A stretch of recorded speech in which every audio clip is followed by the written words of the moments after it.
tere! Räägin riidevärvidest, mida värvi ostmisel arvestada, kuidas peale kanda ja hiljem ka kuidas hooldada.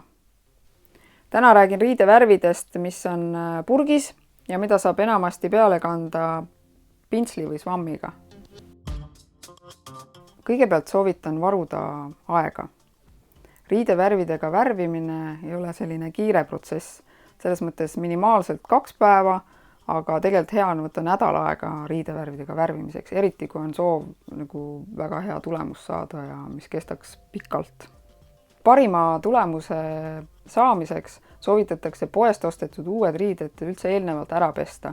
Siis lähevad need igasugused pehmendus- ja kortsuvastased kemikaalid sealt kanga seest välja ja puhtale kangale jääb riidevärv paremini kinni. Siis pestud riie võib olla natuke kortsus, siis on jälle hea, tahaks triikida seda, et paremini värvi peale kanda, see võib aega võtta. Siis kui ükskord hakatakse värvima, siis värvimine natukene võtab aega ja kuivamine võtab aega. Ja siis aega võtab ka kinnitamine, triikimine näiteks. Osad värvid on ka ahjus kinnitatavad. On ka värve, millel ei olegi vaja midagi triikida ega kuumutada, aga see on juba siis värvietiketil kirjas. Ja mis veel on oluline minu meelest, eriti kel pole veel olnud kokkupuudet riide värvimisega, kes tahab seda proovida. Kõigepealt on hea hankida värv ja siis riideese, kui pole kumbagi olemas veel. Eestis on piiratud valik värve, et kui sa tead, kuhu poodi sa minema hakkad, siis seal on võib-olla ainult üks bränd müügil või ka netist tellides, et ühes poes on näiteks 1 bränd või 2, et see valik ei ole väga lai. Värv natuke dikteerib, milline see riideese olema peab. Värvi etiketil on kirjas, mitu protsenti võib olla sünteetikat kangas. On ka värve, mis lubavad ainult 5% sünteetikat. Selles mõttes on võib-olla turvalisem arvestada puuvillaste riietega, et naturaalne kanga materjal tõmbab värvi endale paremini sisse. Ja üks asi veel, millega võiks värvi ostmisel arvestada, et on olemas värve, mis on mõeldud heledatele kangastele ja värve, mis on mõeldud tumedatele kangastele. Heledatele kangastele mõeldud värvid ei pruugi sobida tumedatele. Siin siis on võrdluseks 2 särki, samade värvidega samamoodi värvitud, aga heledale ja tumedale kangale. Heledal kangal paistavad kõik värvid ilusti välja, aga tumedal kangal paistavad hästi välja ainult need värvid, mis on mõeldud tumedale kangale. Näiteks see punane seal on täpselt seesama punane, mis siin.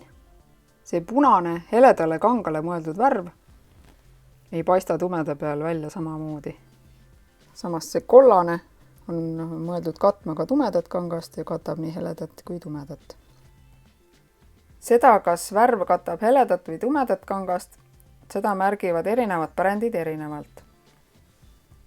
Näiteks siin on tumeda sildiga sobib tumedatele kangastele, heleda sildiga heledatele kangastele.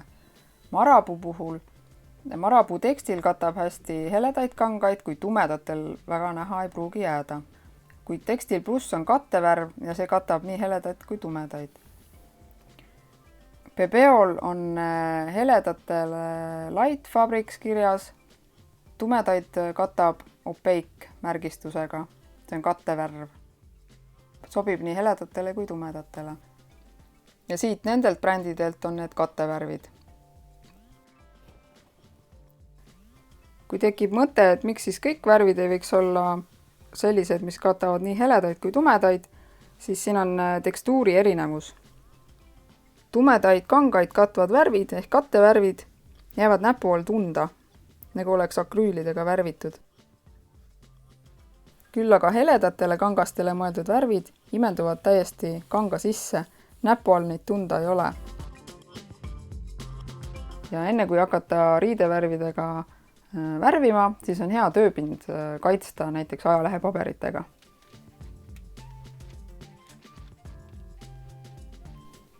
Näidisena hakkan seda särki värvima. Sel särgil on 95% puuvilla, 5% elastaani.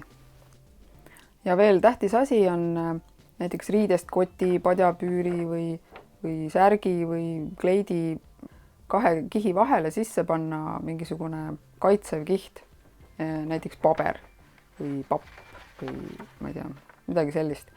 et ülemise kihi värv ei imbuks sinna alla alumisse kihti. Erinevate kujutiste tekitamiseks kangale riidevärvidega on igasuguseid erinevaid tehnikaid.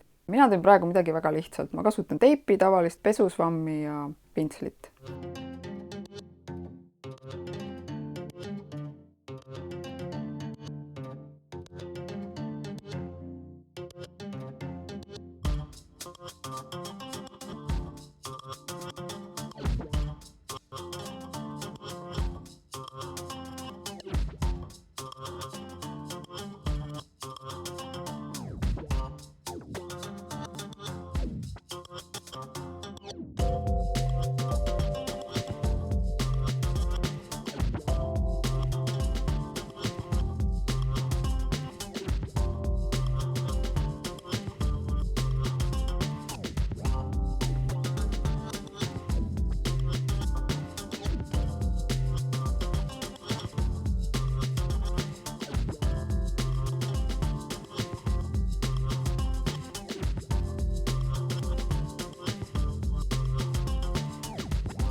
Nüüd ma jätan selle tükiks ajaks kuivama, näiteks päev või paar, ja siis triigin värvi sisse.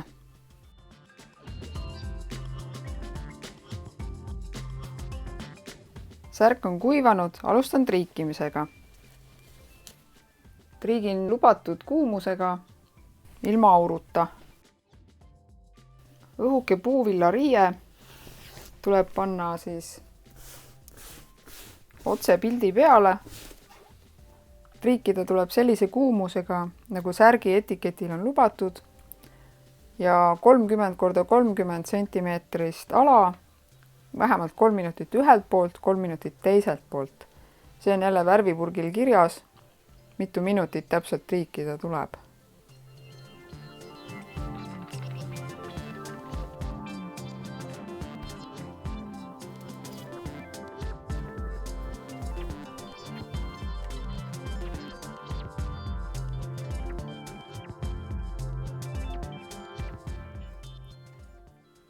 Ja ongi valmis.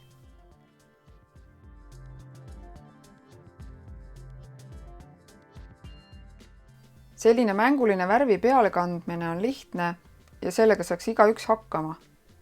Nii saab muidu igavaid riideid huvitavamaks muuta, edastada sõnumeid ja näiteks paremini siduda mõne muu riideeseme või aksessuaariga.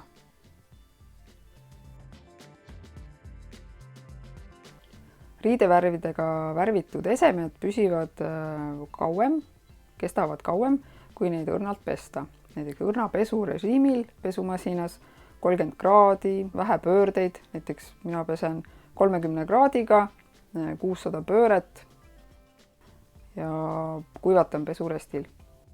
Muidugi kõige parem oleks neid õrnalt käsitsi pesta, aga mina olen kõiki oma riideid pesumasinaga pesnud.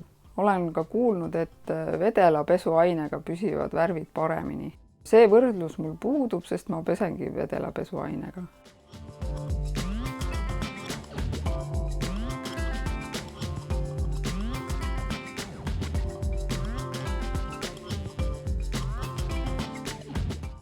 Like'i ja subscribe'i. Kommentaaridesse võib kirjutada küsimusi, tagasisidet ja võib-olla võib ka kirjutada, mis teemadel on huvi saada riidevärvi teemalisi videosid veel. Aitäh vaatamast ja head värvimist!